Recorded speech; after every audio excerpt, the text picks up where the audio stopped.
Das große persönliche und geistige Treffen der alten Streiter und Kampfgenossen. Und vielleicht hat mancher unter ihnen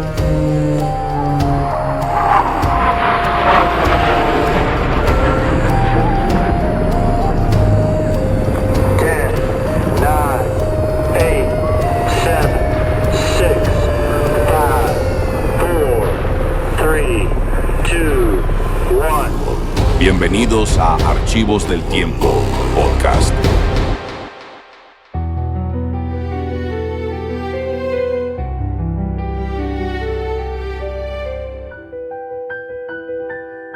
¿Cómo pudo desaparecer uno de los vuelos más famosos de la historia sin dejar rastro? ¿Qué ocurrió realmente con Amelia Earhart en medio del Océano Pacífico? Hoy exploramos el misterio que aún desafía a la aviación moderna.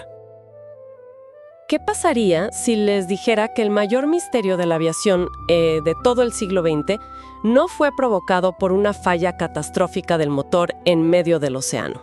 O sea, una falla mecánica impredecible. Exacto. Ni siquiera fue por una tormenta repentina o, no sé, un huracán impredecible. ¿Qué pensarían si les dijera que todo el desastre se originó en gran parte por un rechazo muy cortés a tomar unas cuantas clases adicionales de radio? Bueno, es una perspectiva que cambia por completo la narrativa. Fíjate que solemos pensar en las tragedias históricas como, digamos, eventos inevitables, dictados por la fuerza de la naturaleza. Ajá, como si estuvieran destinados a pasar. Sí, pero cuando revisamos los detalles de cerca, la cadena de errores humanos resulta, verdaderamente asombrosa. Y por eso mismo, quiero dar la bienvenida a este análisis a fondo. Nuestro objetivo central en este debate exhaustivo es navegar por esas aguas documentales que son tan turbias. Muy turbias, ¿sí? Y explorar uno de los mayores enigmas sin resolver de todos los tiempos, la desaparición de Amelia Earhart y su navegante Fred Noonan. Un caso clásico. Así es. Y para lograr esto, tenemos sobre la mesa una pila inmensa de documentos fascinantes. Contamos con artículos académicos del grupo TIHAR, reportes de la Universidad de Purdue y, esto me encanta, manuales técnicos de vuelo originales de la Lockheed Aircraft Corporation. Manuales del año 1936, nada menos. Exacto.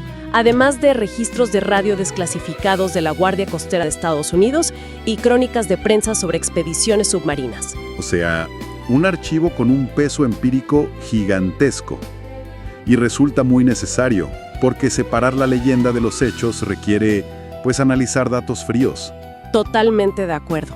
La misión de nuestra exploración de hoy es ir mucho más allá del mito heroico que envuelve a esta figura. Queremos debatir con rigor la preparación técnica de este vuelo, desmenuzar los errores fatales de comunicación que ocurrieron sobre el Pacífico y evaluar las distintas teorías en competencia. Teorías apoyadas en evidencia forense y tecnológica, claro. Sí, sobre el destino final de esta tripulación. Porque, Amelia Earhart fue una pionera indiscutible. Su nivel de valentía está fuera de cualquier debate, estoy segura de eso. Indiscutible. Pero, bien, vamos a desempacar esto, porque existe un contraste enorme, una brecha casi trágica, entre su estatus de ícono intocable y su preparación técnica real para el desafío que decidió asumir. Y ese contraste es el pilar de todo el misterio.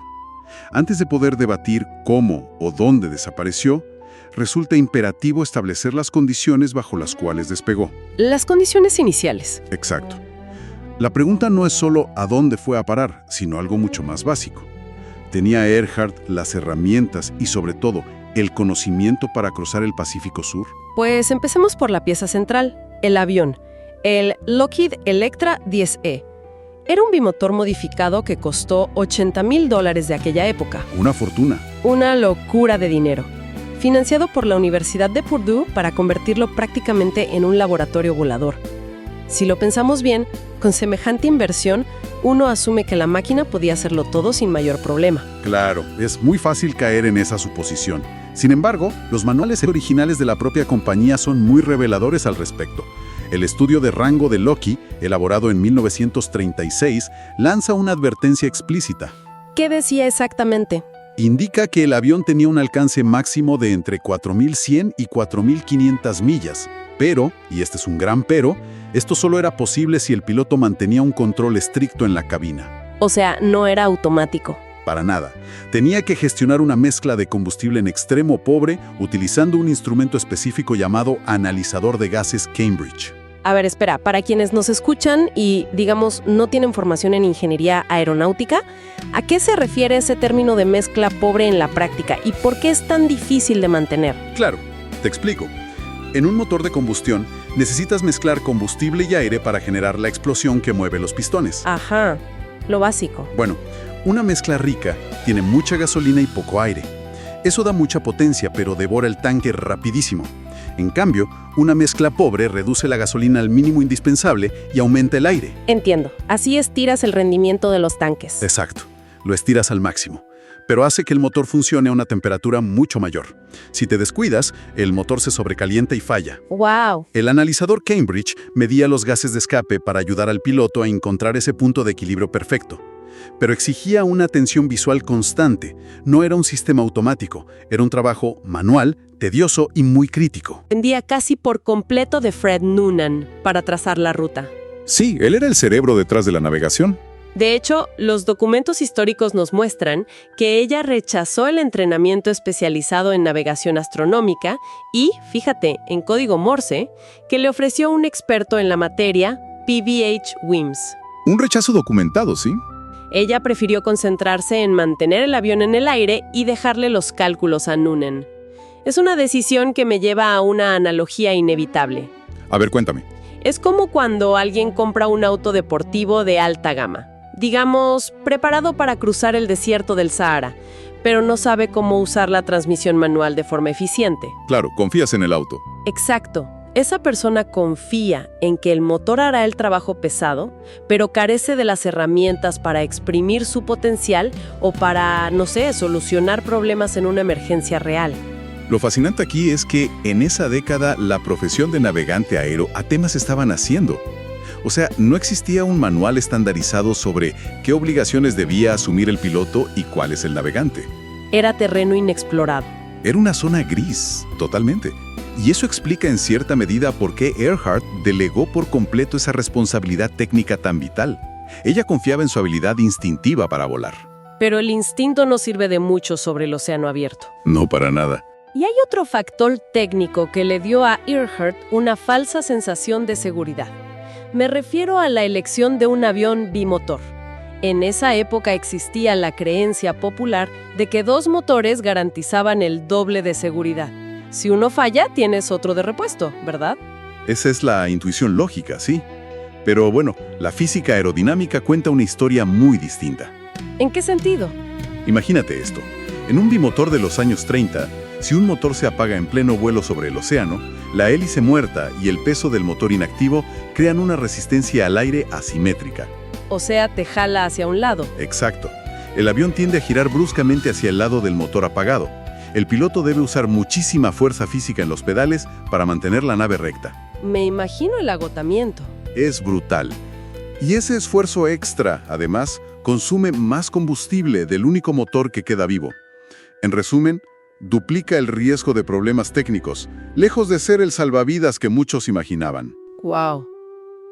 Esa falta de rigor técnico con los sistemas de comunicación y esa confianza ciega en la configuración de la nave desembocaron, pues como una reacción en cadena, en el caos de las últimas horas de vuelo. Cerca de la isla Howland. Así es. Ese fue el momento de la verdad. Y fue un colapso absoluto. Los registros desclasificados del buque Itasca, que era un barco de la Guardia Costera estadounidense que esperaba anclado en la isla para servir de faro de radio, bueno, detallan una frustración tremenda. Sí, leí esos reportes.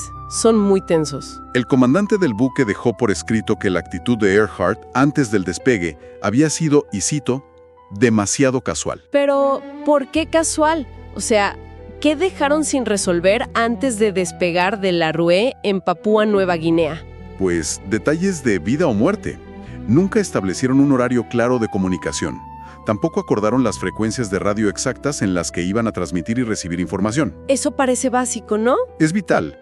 En un vuelo transoceánico donde no hay puntos de referencia visuales, no pactar las frecuencias de radio es, literalmente, el equivalente a vendarse los ojos antes de entrar a un laberinto. Y las consecuencias se sienten al leer los registros. Escuchar, o más bien leer esos últimos mensajes desesperados, produce una sensación de impotencia enorme. Sí, te pone la piel de gallina. La voz de Earhart llega por la radio diciendo: estamos en la línea de posición 157-337. Y momentos después añade que están volando de norte a sur.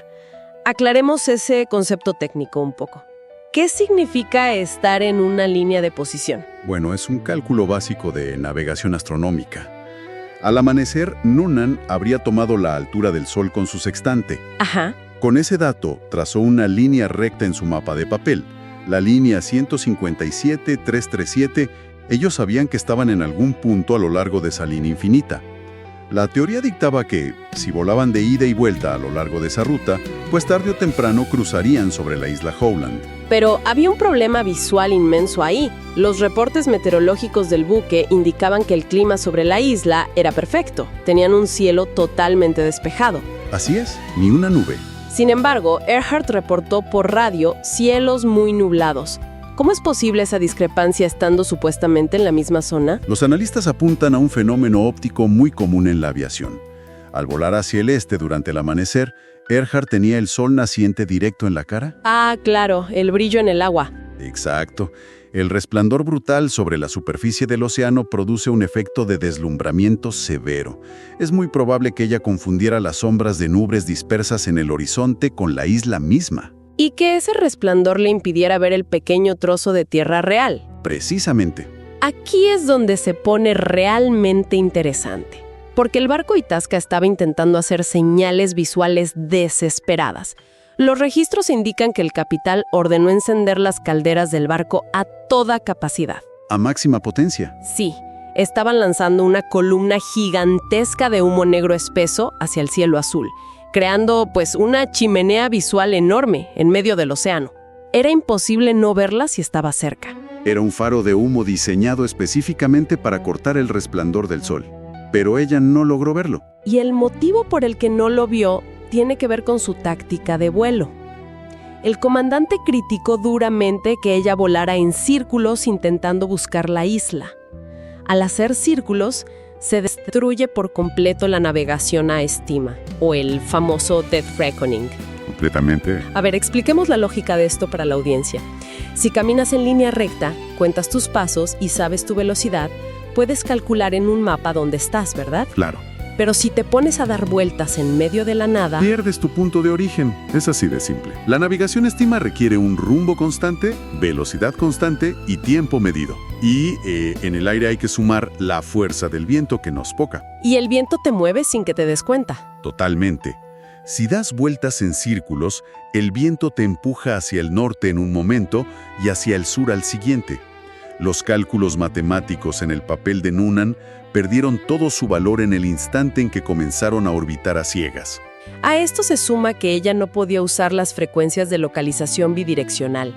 El avión tenía una antena direccional de anillo, una tecnología que funciona casi, digamos, como un detector de metales para ondas de radio. Exacto, la antena Bendix. Al girar el anillo, el punto donde la señal de radio se escucha más débil o se anula por completo, te indica la dirección exacta de donde proviene la transmisión. Una herramienta maravillosa si sabes usarla.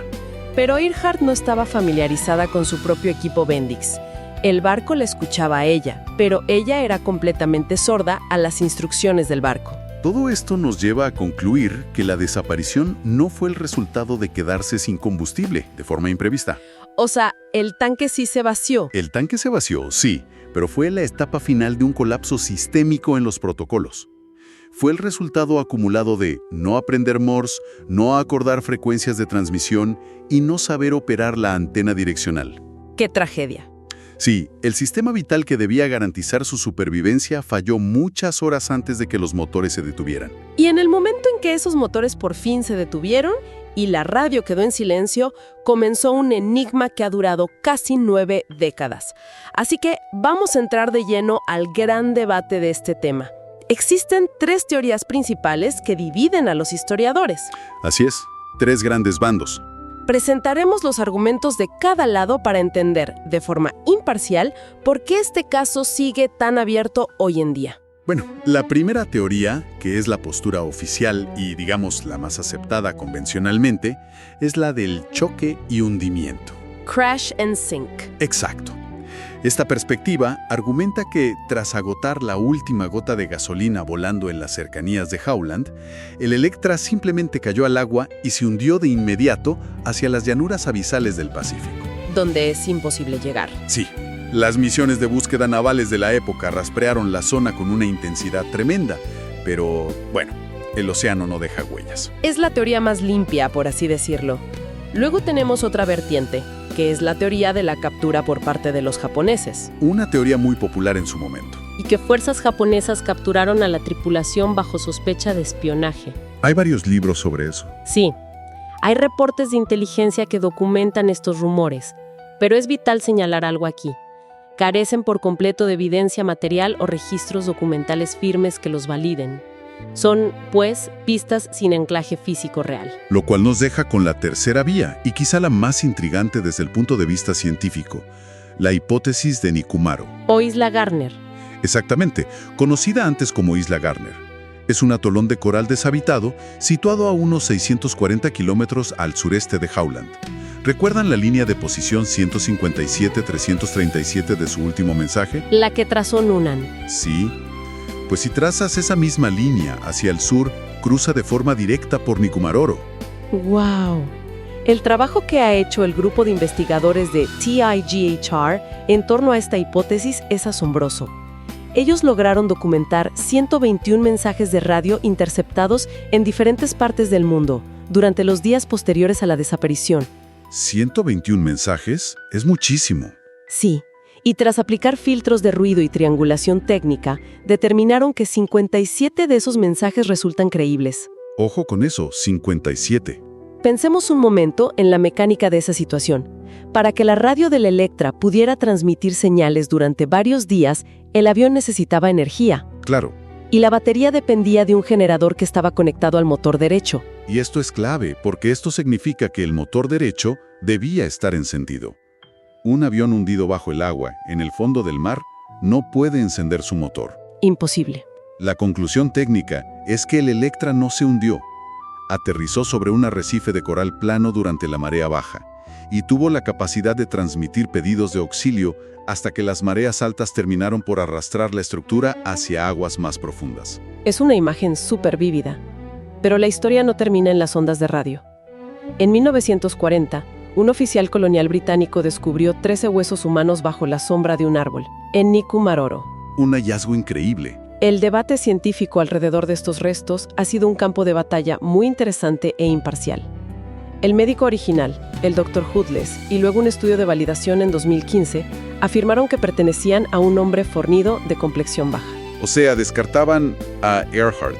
Exacto. Sin embargo, la ciencia avanza a pasos agigantados. En 2018, el antropólogo Richard Jantz publicó un estudio en el que utilizó algoritmos modernos de osteometría. Ajá, el programa Fordisk. Sí. Comparó las medidas óseas con dimensiones obtenidas de fotografías y ropa personal de Earhart y concluyó que los huesos coinciden con el perfil físico de Amelia en un 99%. A ver, detengámonos ahí. Tengo que cuestionar esa cifra porque me parece altísima. ¿Cómo puede alguien estar un 99% seguro sobre unos huesos que ni siquiera existen hoy en día? Es una duda muy válida. Porque sabemos que los restos originales se extraviaron en la isla de Fiji hace décadas. No están debatiendo solo sobre notas de papel escritas a mano hace casi un siglo. Esa es una excelente observación crítica. Y efectivamente, Hans no analizó los huesos físicos. Utilizó las mediciones anotadas por el Dr. Hoodless en 1940 y las procesó con este programa computacional. ¿Que calcula el sexo y la estatura? Según estándares modernos, sí. Los críticos apuntan justo a lo que mencionas. Si las notas originales fueron tomadas con instrumentos poco precisos o tuvieron algún margen de error humano al escribir los números, pues el algoritmo moderno hereda ese error. Basura entra, basura sale. Exacto. Es un debate fascinante sobre la fiabilidad de los datos históricos. Y aunque los huesos generan dudas razonables, la evidencia material en la isla sigue sumando peso. Expediciones modernas han encontrado artefactos que, la verdad, no corresponden en lo absoluto a los pobladores del Pacífico ni a misiones militares de rutina. Cosas muy específicas. Muy específicas. Encontraron el tacón de un zapato de mujer de la década de 1930, de la marca Cat's Paw, con un patrón idéntico al calzado favorito de Earhart. Descubrieron un pequeño espejo biselado que pertenecía a una polvera de maquillaje femenino. Restos que narran un intento desesperado de supervivencia en un entorno súper hostil. Así es. También hallaron frascos de vidrio derretidos en los restos de una fogata. Análisis químicos mostraron compuestos compatibles con cremas para pecas de la época, algo que, Earhart usaba mucho. Sí, ella tenía muchas pecas. O también compatibles con ungüentos repelentes. Apareció el tirador de una cremallera de la marca estadounidense Talon. E incluso bajo la arena se encontraron herrajes y madera pertenecientes a una caja fabricada a la medida. ¿Una caja de qué? Una caja para albergar un sextante de navegación de la Marina de los Estados Unidos. Idéntico al modelo que usaba Fred Noonan. Si conectamos esto con un panorama más amplio, debemos preguntarnos ¿qué constituye una prueba real en la investigación histórica? No siempre existe una evidencia irrefutable como encontrar la placa intacta con el número de serie de la aeronave. Sería lo ideal, pero rara vez pasa. Exacto. En muchos casos forenses, la verdad se debe reconstruir a través de la preponderancia de la evidencia. Un zapato no prueba nada por sí solo. Claro. Un frasco de crema tampoco.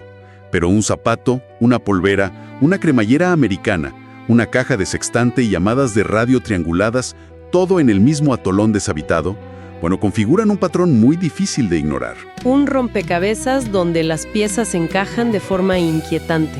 Por eso quiero invitar a la reflexión. ¿Qué aspecto de esta evidencia forense resalta más para quienes nos escuchan hoy? Es una gran pregunta. Es un ejercicio mental profundo sopesar el valor de un espejo de maquillaje roto frente a la inmensidad de un océano que se traga barcos enteros. Y este debate histórico no está confinado a los archivos polvorientos del pasado. De hecho, la tecnología del siglo XXI acaba de reabrir el caso con hallazgos submarinos que superan cualquier novela de misterio. ¿Los referimos a la nueva iniciativa de investigación? Así es, liderada nada menos que por la propia Universidad de Purdue.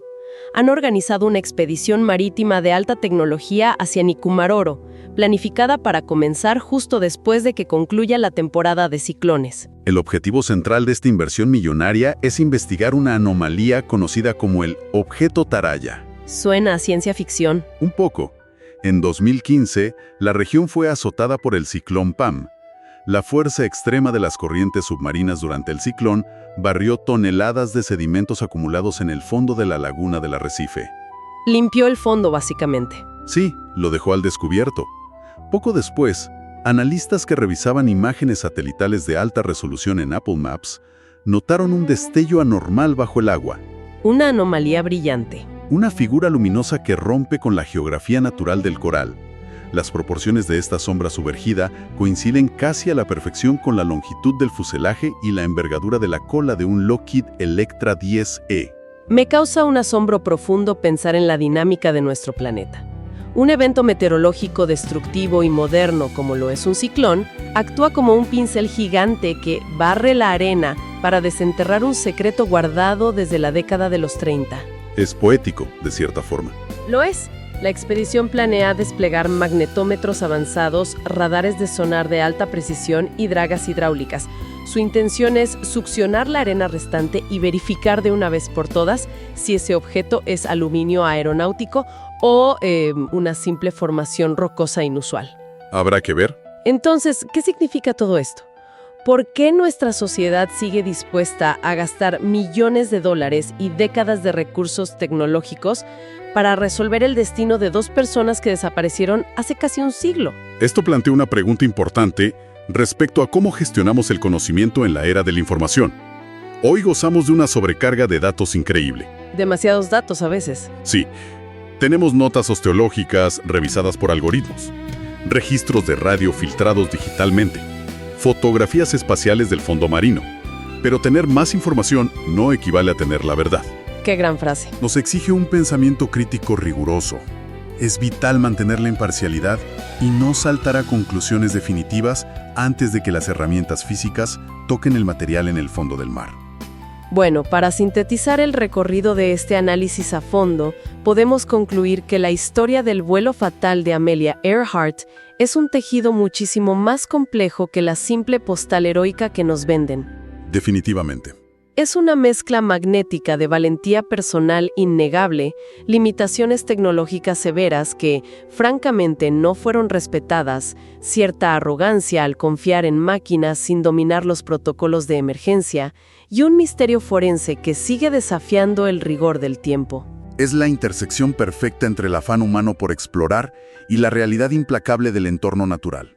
Antes de cerrar nuestra exploración de hoy, quiero dejar un pensamiento provocativo flotando en el aire para nuestra audiencia. A ver, adelante. Es un detalle histórico que consta en los archivos de 1937, pero que suele pasar desapercibido en el gran debate. Meses antes del despegue, el esposo y manager de Amelia, J.P. Podman, redactó una carta formal dirigida al experto naval PBH Wims. El de las clases de navegación. Él mismo. En esa correspondencia, Podman rechazaba la oferta de Wims de enseñarle a Amelia navegación astronómica y dominio del código Morse. Argumentó problemas de agenda y dijo que preferían delegar esa labor. Fue una decisión ejecutiva tomada en la comodidad de una oficina. Una carta cortés, de rutina, pero con un peso existencial devastador. Les invito a reflexionar sobre ese mínimo giro del destino. Si esa carta de papel hubiera contenido un sí en lugar de un cortés no, si Amelia hubiera dedicado esas horas adicionales a comprender los pulsos sonoros del código Morse, todo sería distinto. ¿habría tenido la capacidad de interpretar las señales que el buque Itasca le enviaba a gritos invisibles? ¿Habría logrado ubicar la columna de humo, encontrar la pista y aterrizar a salvo para relatar su propia victoria?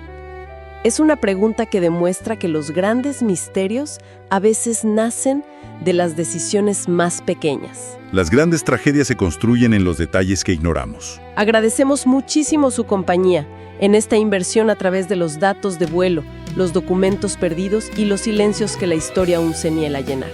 Hasta el próximo análisis a fondo. Cada episodio es una batalla contra el olvido. Gracias por estar del lado de la memoria.